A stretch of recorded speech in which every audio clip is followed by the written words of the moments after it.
This on BBC Upload. Guess who's back? Mr. Mishkins and Samantha Mattocks, which would be helpful because the author of Mr. Mishkins, the book series, which continues with a second book, is by Norfolk's Samantha Mattocks. She held a book launch last week for the latest tale in the series, but before she did, she kindly gave me some of her time to chat about the new book and whether she's excited for the last third of 2025 and what it has in store. I think so, yes. I've been very involved with a couple of writers' groups this year, one of which is the Society of Book Writers and Illustrators, SWIBI. And we've did a boot camp together, and the support that indie authors especially have for each other and new authors have for each other is absolutely up there. It's so brilliant. And just be part of that community and that network just feels amazing. Do you feel like because you're quite a creative person in many different ways, that people come to you and ask you for kind of advice on how to do stuff? Yeah, they do actually, which is probably cool. It's one of sometimes it's a bit of a pinch me moment going, oh gosh, am I actually really that person? But yeah, I've been asked for quite a few people to, it's interesting. Some people say, oh, I have a novel, can you help me publish it? And I say, how many words? And they say 8,000. I say, that's not a novel. Some people come back to you and I'll have 180,000 words. And you go, yes, that's also not a novel. So it's three. So it's very interesting, but it's an honour to be able to help other people on their creative journeys. And I might be about to work with a couple of people because I've set up my own little publishing imprint now as well. Oh, nice. Just a little name. It's not anything really official, but it's Mosaic Street Publishing because Mr. Mishkins lives on Mosaic Street. So I thought it was the perfect name. It really is. Well, maybe we can talk more about this as time kind of goes on, as things unfold for you. But I wondered if we could do a quick rewind, really, to chat about The Apothecary. Remind me where I guess the idea for the first book came from. It was literally a moment of inspiration the night before I picked up my new kitten. And my new kitten was Mishkins, a little ginger cat. My heart had been broken when I lost my lovely black cat Merlin, and my heart had not healed. So I decided I'd pick up a new ginger kitten in lockdown, which was very difficult to do. If you remember those times, trying to get a new cat or dog was very, very difficult. But I managed to find a lovely kitten, and I've had Minsky and Merlin in my life. And I was playing with names and came up with Mishkins, and I literally just thought, I'm going to call him Mishkins. If the name suits him, I'm going to write a children's book about him. He's going to own an apothecary. And in that literally 10 seconds, the whole idea was born. So in the process of writing the first book, when did the idea for the second book kind of blossom? When I got Mishkins the very next day, little ginger cat in my lap in a basket on the way home, and I was not driving, obviously. I just looked at him and thought, yes, he's definitely Mishkins. He's going to own an apothecary, and there's going to be 4 books. So I knew straight away there was going to be 4 books. I've had all the titles for those 4 books. I now need to change the title of the 4th book because I actually did a Christmas special last year, which I don't think you know about. Mr. Mishkin Saves Christmas. Who else is going to save Christmas apart from a ginger cat? Obviously. And the Queen of Sheba. Yeah, Sheba lives in the drawers of the apothecary and she comes out. So, Santa, there's a little problem with Rudolph, so Santa has to stop on Mosaic Street and all the cats come to help.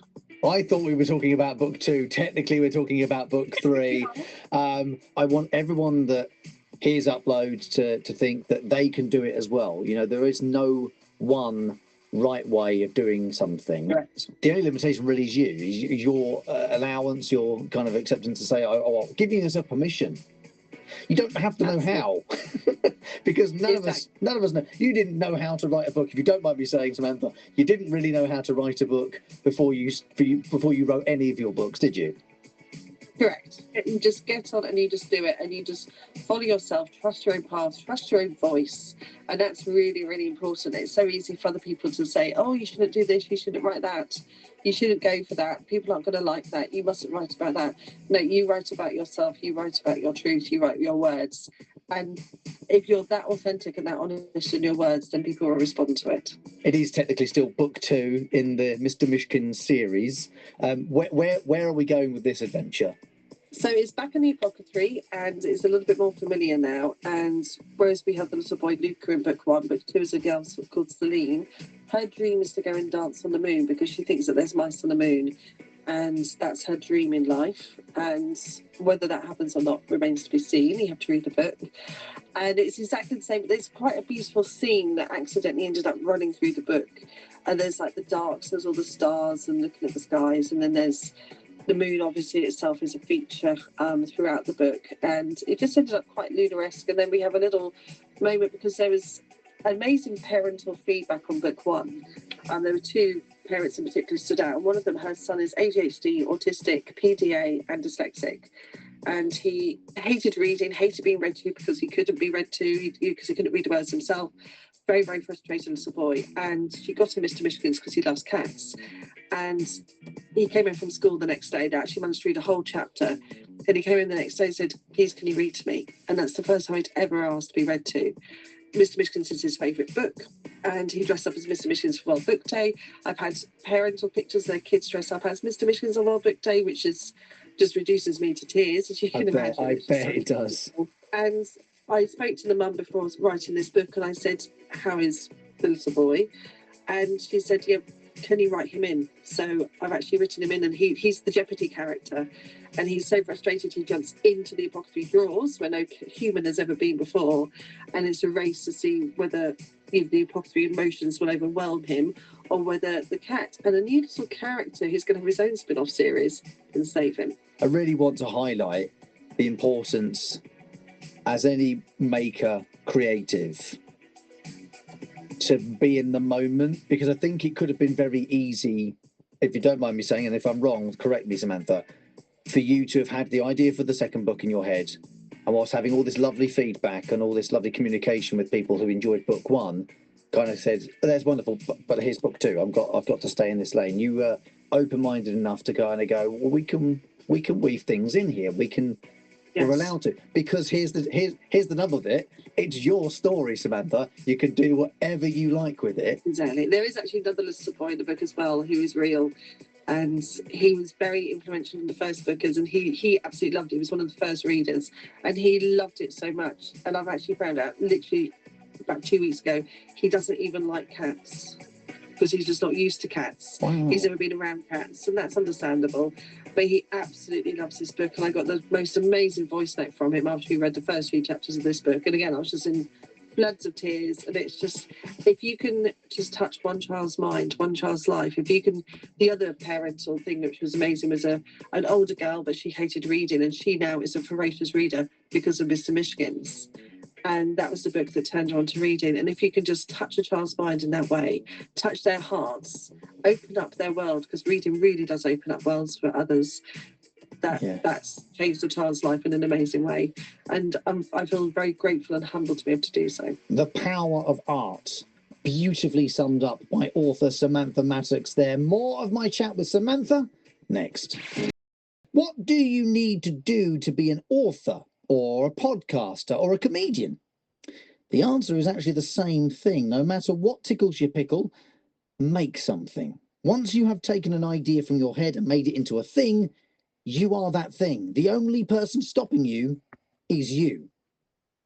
Tell you who didn't stop herself? Author Samantha Mattocks, who is now technically onto her third book in the Mr. Mishkins series after a bonus Christmas special appearing 9 months ago.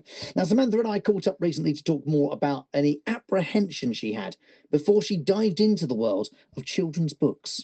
That never crossed my mind, because that's never the reason I write. I write because I have to write. I write because I love to write. And even if I just done this character for myself and just showed it to some family and friends, that would have been fine, because I've got so much stuff which I've never shown to people because I've just never got around to finishing it or just doing something with it. So, but I always believe that this is a very magical little cat and the world needs to know more about him.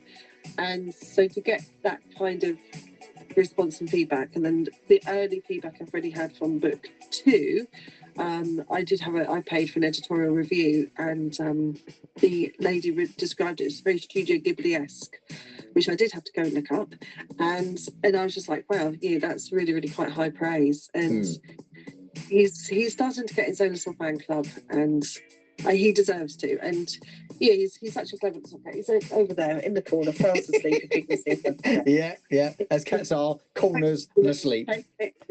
Yeah. but so people, like, the book is £13.99 to buy. People either give me £14 and some people give me £15 and say keep the change. So he saved up all the money and he sent it to 2 cat charities in December to help with them. One was the Nestos in Syria, and they've rescued all the cats left behind by war. I have an Arabian Horse magazine, so that's a place that we have an affinity with anyway because of the Arabian horses.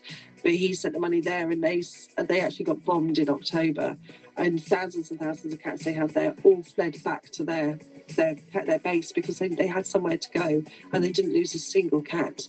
So we had to send money to them, and then just the local Cats Protection League as well. And you sometimes sit there and think that your art won't have an impact, and it's. If it connects to one reader, if in booked form, if you connect to one reader, success. But if you can do other things as well beyond changing lives, for readers, then it's an even better thing. I'd love to help other authors, and I try to do this with all the platforms and mediums where you talk about Upload. Anyone working on their first book, their first children's book, perhaps, what did you learn when writing the first one that you've taken into writing this latest one, and I suspect possibly even the next one as well? I think it is just a trust in your own idea. I think it's very, very easy to get swayed, as I've said, by other people or other influences.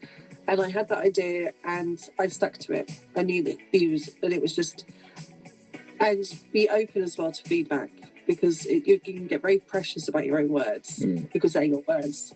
And I always think that every time you write something, you are burying a piece of your soul to the world and you're putting it out there. And it's a very difficult thing to do, but you have to be brave and you have to do it. And if someone says to you, the idea about Mr. Mishkins at the end, jumping into a hot air balloon of book 1 and going off in a hot air balloon, that was actually my mum's idea.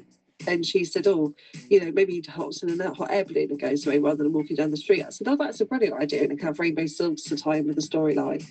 And don't be afraid to show what you've written to people. Don't be afraid to get feedback. I'm one of these people. I will get a full I think what lots of writers are. You get a full A4 page of feedback, and 99% of it is absolutely amazing, but you fixate on that one bit that's not. And then you go back 6 months later and go, actually, that was amazing feedback, and I just completely missed it because I was looking at the wrong line. And you need to just hide that one line and just ignore it. Don't ignore it as such. You just take it in, but take in the context out. Remember to take in all the positives that people give you, rather than just dismissing them and fixating on that older, but they didn't like that bit and that's really bad, because they've said all this really amazing stuff about it as well. I need to ask as well about your website. As creatives, but generally I think as Brits, we're rubbish at promoting ourselves. All right, we need to be better at that. But your website's really, really lovely. Did it take long to bring that kind of thing together? Because it's a great space for people to find out about all the work you do, the magazine, children's books, the adult books, and more as well. It did take a while, and I got really lucky last year. The main photograph on that page was a great shot. That's by a chap called John Ferguson, and it is definitely worth paying for a professional photo. Sometimes you can get really lucky at pictures and events and things like that, but I got lucky with him because he was looking for new models, and he wanted, because he was trying to build his portfolio, so I got a shot for free. And we were just messing around in Walberswick, and he went outside and took that picture through the window, and I was like, oh wow, that's really nice. So that was great. And I was actually at the cat house in Norwich yesterday doing a reading. Gorgeous, gorgeous, gorgeous, gorgeous place. Everyone should go there. It's really, really lovely. And she took a photo at the end of me just holding up the books. So I'm like, oh wow, that's really lovely. So that's going to be my launch day photo, probably. That's some good advice. That's as well, because the other people wanting to build up photography portfolios, you can help each other out. That's putting creatives together with other creatives. I've said this a lot. When you set this whole thing out, there were 4 books in your head. There seems to have been a bonus Christmas book in there between 1 and 2. Is book 3 up and running yet, or is that down the line yet? I have the premise for book 3. I have the title for book 3. I know the main theme for book 3, because as I book 2 accidentally had a theme, and then this one's accidentally got a theme as well. But as I mentioned, there's a little character who suddenly appears in book 2, and he's going to have his own spin-off series, and that is Nero the dog, Nero the hero. And he's my friend Jean's, it's her dog, and he's absolutely wonderful. He's a miniature Schnauzer, and you have to read the book to find out why he appears into book 2. he's going to have his own spin-off series. So Nearer the Hero will be the first book of the dog, and then I'll go back to Mr. Mishkins. Right, where can we get book 2 from? I want people, they can get book 1, that's out in the world now. Book 2, The Magic of Mister Mishkin. Magic of Mister Mishkins, yes, that's going to be, it's actually launching on this Friday, International Cat Day, which is the 8th of August, and also ahead of Ginger Cat Appreciation Day in September, so he gets a double bite of things. And obviously it's in all the normal places, but I would love people to go to their independent bookshops to order it in. There's book bugs and Dragon Tales in Norwich, there's Ketts Hill in Wyndham, there's Paper Moon in Burnham Market, there's all different places. There's just the lovely shop in Beccles as well. Just go to your local bookshop and order it in through them. Keep the independence going.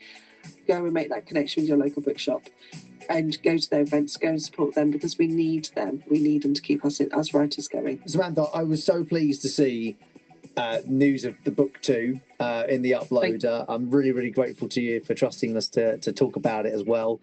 So thank you very much. Where can we find out more about you online? So SamanthaMattocks.com, and of course MrMishkins.com, and Mr. Mishkins, which is Mister, spelled the old-fashioned way. You can also get signed copies of his book as well. Book 1 and book 2 are both on there. SamanthaMattocks.co.uk or even MrMishkins.co.uk for the latest adventures and tales from the apothecary. And if you're writing children's books or a poetry collection, perhaps even a serial podcast, then send me a copy of what you have so I can shout about you here on BBC Upload. Cheers, Samantha!